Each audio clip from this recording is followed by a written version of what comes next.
The United States dollar took another pounding on German, French, and British exchanges this morning, hitting the lowest point ever known in West Germany. It has declined there by 41% since 1971, and this Canadian thinks it's time to speak up for the Americans as the most generous and possibly the least appreciated people in all the earth.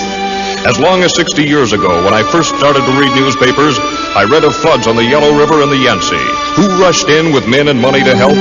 The Americans did. They have helped control floods on the Nile, the Amazon, the Ganges, and the Niger. Today, the rich bottomland of the Mississippi is underwater, and no foreign land has sent a dollar to help. Germany, Japan, and to a lesser extent, Britain and Italy were lifted out of the debris of war by the Americans, who poured in billions of dollars and forgave other billions in debts.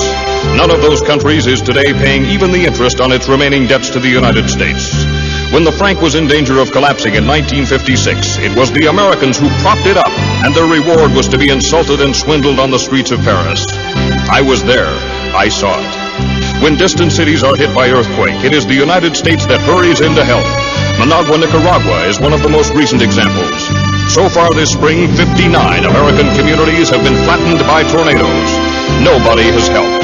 The Marshall Plan, the Truman Policy, all pumped billions upon billions of dollars into discouraged countries.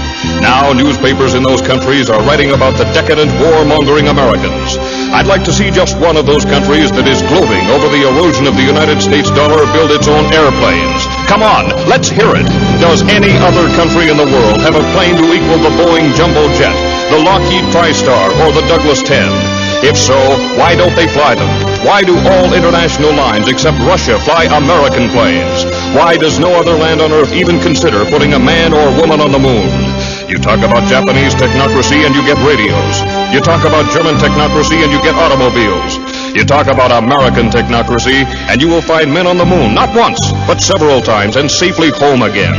You talk about scandals, and the Americans put theirs right in the store window for everybody to look at. Even the draft dodgers are not pursued and hounded. They are here on our streets, most of them, unless they are breaking Canadian laws, are getting American dollars from Ma and Pa at home to spend here. When the Americans get out of this bind, as they will, who could blame them if they said, the hell with the rest of the world? Let someone else buy the foreign bonds.